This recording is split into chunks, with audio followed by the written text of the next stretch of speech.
Behind every bit of mom wisdom is a story of a real mom and real kids just trying to love each other well. Whether you're cozied up on the couch with a mug of coffee or out for a walk, you're welcome to join us as we share stories and laugh, learn, and grow together. It's the I'm Mom Podcast. Welcome to this week's episode of the I'm Mom Podcast. Megan and Susan and Chloe are here, and I'm Abby. I'm also here. So I prepped for this episode yesterday, and I was texting my husband, asking him questions about communication and marriage and conflict and things like that. And we kind of had this nice little text conversation. And then last night got into a huge fight. We got into a really big fight that he kept his cool in, and I'm not happy to say this. I said, I'm going to cut you. He was holding a knife, and I'm like, I'm about to grab that knife out of your hand and stab you because I said, I feel the rage building. And it was over something so stupid. And that's like one of our biggest recurring issues is that he says, well, you just said this. And I'm like, I did not say that. I said, I don't remember what I said, but I know I didn't say that. And it's like, I wish I could like record everything. I'm like, somebody play back the tape and tell me what I said, because I don't think I said that. So we constantly kind of get into this he said, she said, I said, you said thing. And it was almost comical by the end. I didn't stab him. Thank God. So, yeah. But, there are some things that I think we all know are essentials for a happy and healthy marriage: respect, love, sacrifice, a shared faith. But today I want to talk about some of the bumps that maybe we've hit in the road and share a few of our go-to ideas for how to get past them to be a better couple. So before we start, Susan, obviously you've been married the longest. At 30. Oh gosh, 34 years, Megan? How old are you? 33. 34. She's just 34. Nodding her head. You're just shaking your head. Yes, I'm 33, so 34. 34. Okay. You guys got to business. Nice. Oh, yeah. Megan, how long have you and Hampton been married? 7 years, I think. Yeah, I'm having to count. I'm like, oh shoot, it's going to come to me. She's going to ask me. Like that, 2016, Megan, you're 7. Yeah. You were married in 2016? Mm-hmm. Okay. Yes. Chloe? 4. All right. And I'm right behind Megan. I was married in 17. So I feel like we're all like the three of us, although I did it before. So I have I do have a lot of experience in marriage. So what is, well, I did learn a lot, and I've written an article about it. Like what I learned from that about conflict and all, like it was a learning experience for sure. So what is a communication struggle that you have in your marriage? Do you feel like there's something that happens over and over again, like a bump you keep hitting? I will say we work together, and so everybody here has seen Mark and I argue because we think very differently. He is a wordsmith. He analyzes words. He's very literal, very black and white, and I'm very big picture. Track with me. I go fast. My brain goes fast. And so we often are like just total misses. That's really hard to be married to somebody who is specific about words if you are not, because then they'll be like, well, you just said this word. And you're like, I was just saying whatever. Like I was just filling in the blank. Oh, add the fact that he's an attorney. And on top of that, both his brothers are attorneys and his father. So they are trained to wordsmith. Yeah. So yeah, you don't come out alive. You're on trial. They're going to put you in a corner every time. Oh my gosh. Megan, what about you? Is there a communication or conflict? I apparently literally married my father because my husband is also an attorney, and like they just are very similar in a lot of ways. But yeah, I'll want him to see a big picture, and he will hear one little tiny granular detail that I say and like hone in on that. And I'm like, no. I'm talking about this, and you're talking about this one little piece of whatever I've said. But I also have realized about myself that I want him to just understand what I'm talking about and just come to the conclusion. And I've realized I have to be very black and white. Like he's not going to read between the lines. He's not going to figure it out for himself. I have to be very clear on what I'm upset about and make sure that that's very clear. But I also have had to realize that I play a part in whatever this is, and right or wrong, I've played a part in it somehow. And so I have to realize, either is it my expectations? Did I do something wrong in the situation? Whatever it might be, because I think initially when we got married, like I just would get frustrated at him thinking he like did something wrong. And then I'd have to take a step back and be like, okay, I can't just get mad at him all the time, because some of it may be my problem. And so that was a big thing that I that I'm part of this. Yeah. And so I really have to analyze, like, why am I mad? Why am I upset? Is it something I could control? Is it something I could change? Was I not clear? Like, do I have expectation? What is it? Why am I mad about it? Instead of just immediately taking it out on him, whatever it might be. Yeah. I'll come to you next, Chloe. I asked my husband, I said, what's a communication issue that you think we have? And it's funny because I was thinking to myself, I think we're really good about giving each other the benefit of the doubt. And that's exactly what he said. He's like, I think we could be better at giving each other the benefit of the doubt. I'm Wow. Like, oh, okay. Well, fair enough. I guess I'll have to work on that. What about you? The thing that we fight about the most is really one of the things I love the most about Trent is like we see things just very differently. Like we could be in the exact same social situation, having the exact same conversation, and I will retell the story one way. He will tell it completely different. We just see the world very, very differently. Mm-hmm. And so when, there's a thing that I've asked him to do and he'll say, well, I did this. And I'm like, well, why'd you do it that way? It's like I have expectations that I want him to do things the way I would do it. Yeah. Yeah. I've found like that knowing our Enneagram numbers has helped with that, because he knows we can come out of a situation and I will point out what went wrong first before, and he just wants to hear why it went well. Like he wants to praise, he wants to celebrate. And I'm like, well, let's point out the things that we could have done better. You are Mark. Yeah. You I are think Mark. we are very similar. Yeah. Yes. Wow. Yeah. So like just knowing that it's not intentional, it's really kind of a personality thing that we're trying to work through and trying to get better at, but that we're more inclined to do. So do you ever feel things building? Maybe this is just me because I'm not great at handling anger, but do you have, hence the reason I told my husband I was going to stab him. Do you ever feel things like building and you can't ignore it anymore? Like, how do you know it's time to talk? Like, we've got to address this. We can't sweep it under the rug anymore. I'm not good at that because it spills out of me. Like I'll let it build up. Between the two of us, I'm better at, kind of not letting it bother me. Like actually it's a negative to Mark because he says, you're just going to wake up tomorrow and be fine. But the problem is if it accumulates, I do get angry and then it just spills out and I can't control it. I get angry. When is it a sign? Like, what's the sign that it's time to talk? Oh my gosh. I would love to have like just an emotional touch base with Trent every single day, but he would kill me. I think Trent's a little more similar to you, and like he'll just be okay with things that I'm not okay with. So I really have had to learn, and Susan's helped me a lot with this actually, just with like work stuff is, what is a big deal and what's not a big deal. And I think he's helped me in our relationship because he is okay with a lot more, like letting things go. So I think, just following his lead on some of those things, but then also just really checking in with myself. What really matters right now? Yeah. Megan, do you have something you wanted to add or no?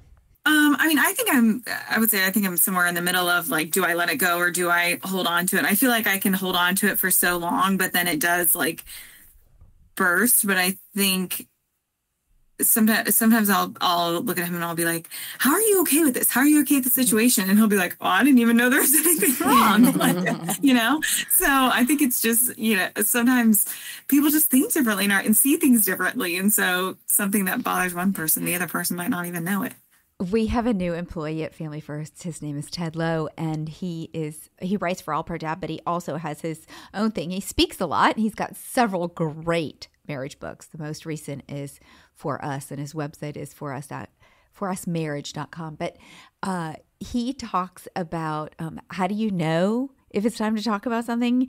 He says, how you walk in the room and your spouse is just closing the cupboard a little bit too loudly and sighing a lot. And you go, yeah, hey, is something wrong? And they go, no, I'm fine. He goes, it's time to talk. Yeah. Yes. Good. I'm so glad you said that, because that's exactly the exact example that I gave in an article that I wrote about the feedback wheel. So I want to talk about a few of like our favorite tools and tricks for communication and conflict in marriage.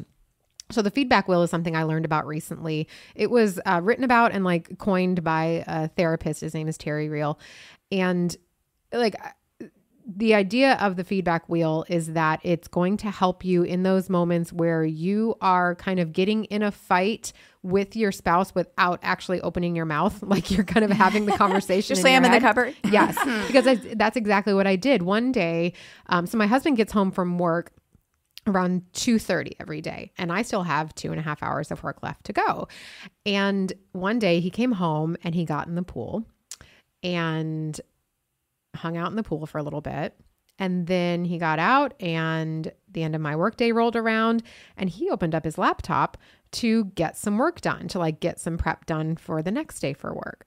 And at this point, dinner needs to be made, homework needs to be worked through with the kids, and he's working. And I'm like thinking to myself, I didn't say this out loud to him, I'm thinking to myself, you had 2.5 hours to get that work done. Now you are like thinking your time is more valuable than mine because now I'm the only one that's able to work on dinner and homework. So, you know, like all this stuff is going through my head and I'm slamming drawers and doors. If it can be opened and shut, I did it and I did it hard.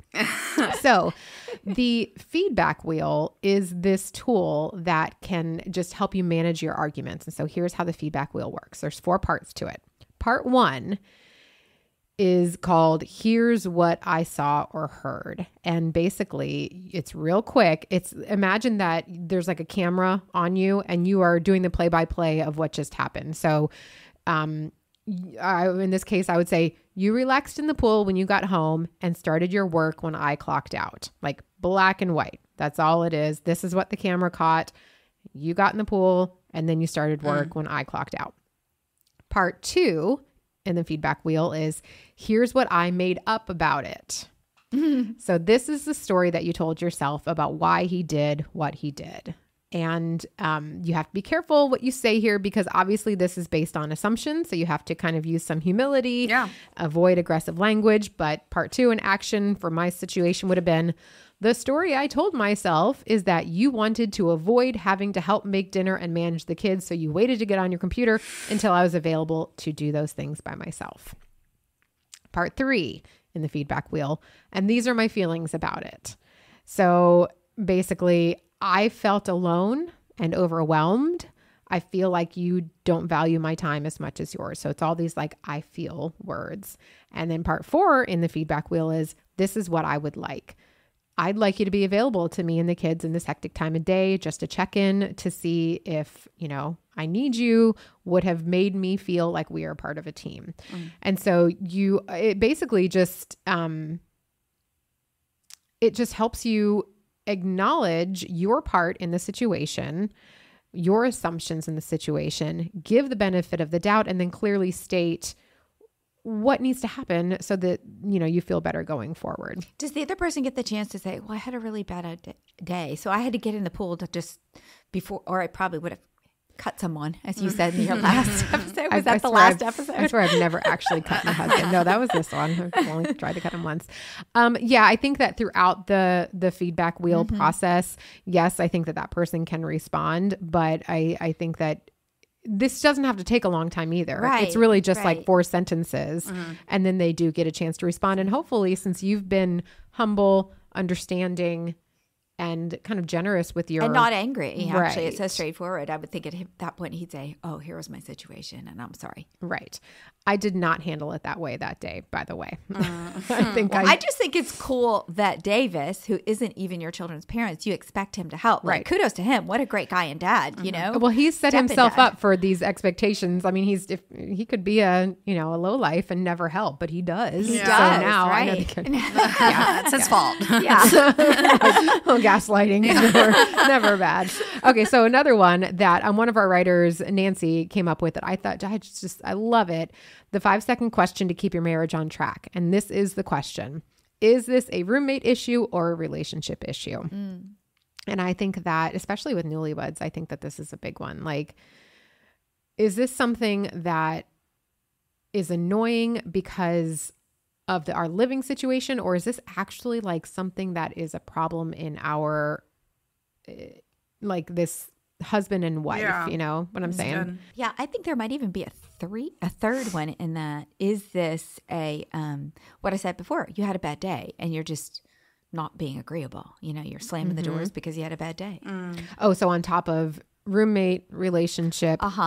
Yeah, just today. External just a today forces, issue. external, you know, factors. Yeah. Well, or you can ask, am I angry or am I tired?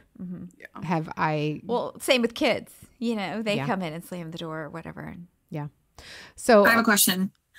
So what if it's like both? So I feel like one of my reoccurring frustrations kind of goes back to the invisible load of motherhood, where like you're exhausted and you're tired and you're overworked and you feel like you have no help. And, you know, whether that's true or not, because I've seen my husband does help a lot. So, you know, I think sometimes it's just outside circumstances, but I do feel like it's a crossover between a roommate and relationship situation where it, you know, it's both of those. Yeah, you have young kids. It definitely is a crossover. So what was your question? What do you do? Well, I'm just saying, I feel like that's like a recurring conflict that we have, and it is a roommate, but it's also a relationship situation. So it's like, you know, like little things build up. So like, you know, chores and things like that. Those are roommate situations, obviously, but they grow into the larger overarching relationship issue, you know, so I just that's saw, kind of, I just saw something that kind of speak to that. It was I can't remember who it was on TikTok or Instagram, but the person was saying, you know, when, especially it's usually a husband that says this, honey, is there anything I can do to help you? And that's a really nice thing to say. There's nothing wrong with saying that. How can I help you? And my husband does it for me. What can I do to help you? But what a woman needs, what a wife needs, especially when she's feeling that invisible load of motherhood, is not a helper. She needs a partner, because a helper means that you still, as the mom, you still have to delegate, you still have to assign, you still have to think of like what he can do to step in. A partner is somebody that is in it with you and knows what needs to be done. And and maybe he doesn't know everything in that situation because you're the master of something in your house, but you're enough of a partner, you're in enough of a partnership that he's carrying some load for you. we had that exact conversation because I was like, I don't want to have to tell you what to do. That's just another thing for me to do. But there's going to be some things you are going to have to, but then there's other things that he can totally take and remove from your plate. Yeah, but I think to your point, it was more of like, I don't, you know, we don't want a helper. We want a partner that can almost, like, it's unfair to say, but like read your mind or know what needs to be done or whatever. Because I think the other issue that comes out of that is you can become just helpers versus being partners and actually remembering that like your relationship is the most important thing, not all these other things that you have to get done or whatever. And so I think that's where the struggle is like you forget the whole marriage piece of it because you become like business partners almost within your house. I think when your kids are your age, they're young. Megan, here's your soccer analogy. Chloe played soccer in college. Especially that end of the day. It's like a match. It's like a soccer match. And you both have a role to play, but your goal is to get them in bed, just like your goal is to get the ball in, you know. And the problem is if someone misses the pass or if someone doesn't interpret how you're going to kick the ball, they miss and you lose the game and it ends up going bad. It gets ugly. And so there is this, you have to read each other. You have to have a relationship. You have to work together. But there's also this physical aspect of we got to get the job done. And it's just hard when your kids are little. And it's hard in a lot of areas of life. But I'm just thinking of you, Megan, at night. I'm thinking of Ted Lasso. I felt so bad the other night because he was actually helping a lot. And like it happened to be the 1 minute I came downstairs and he was on his phone. And I was like, they're supposed to be in the bath. What are you doing? And I was just, he's like, I literally just looked at my phone. And I was like, well, this looks really bad. It looks like you're not in bath. So we talked about the feedback wheel. Is it a roommate issue or a relationship issue? What are some of your like personal like go-to tips or mindsets that help you with communication and conflict in your marriage? I think, to your point, I'm trying to get better at not making assumptions. Like I just said, I like came down and I assumed he'd been like sitting there on his phone, and he's like, I literally just took it out of my pocket. I'm not even on anything. And he like held it up and it was black. He's like, I haven't even locked it yet. But he was like this. Yeah. So I'm really trying to not make assumptions, and to your point, Abby, give the benefit of the doubt. Yeah. Like he wants to make you happy. You want to make him happy. And sometimes I think we forget that about our that we're on the same team. Yes. For me, I have to know Mark is not going to read the situation. He is not. And so if I have an expectation, I have to verbalize it. Hey, we're having a bunch of people for dinner. I really need you to do just these 3 things. Not a mind reader. Get the ice, do this and this. And if I don't say that, he's gonna be out cleaning the pool, and it's not a pool party. You know what I mean? So I have to be really, really clear about my expectations. What about you, Chloe? I think one thing I'm trying to be better about is like adding joy to the situation when I can, and like laughing when I can, because Trent is somebody who can like have a serious conversation, but like have a moment of laughter in it. And I'm like, I just want to get this conversation done. Like, stop distracting us. But I think I've been trying to be better about incorporating humor and being more fun. I'm feeling Trent. I laugh too. Mark goes, this isn't funny. Well, I know, but I'm happier now. Like, I feel like, in my pregnancy, like I've had a whole bunch of hormones and I'm more sensitive than ever, but we really have been communicating really well. And I think it is because I'm trying to be joyful when I can be joyful and laugh when I can laugh. And, like at the end of the day, we're on the same team, right? So like, I don't know what I'm trying to prove to him by being serious. Yeah. We have so many great resources for couples, including conversation starters. So maybe if, you just need to have more fun conversations with your husband, and that might help with conflict or with communication. We have just so much good resources. I will put a bunch of stuff in the show notes, but then also make sure you go to imom.com, check out our marriage section, and just start loving your husband better. Thanks for listening to the iMom podcast. iMom is the motherhood program of the nonprofit organization Family First.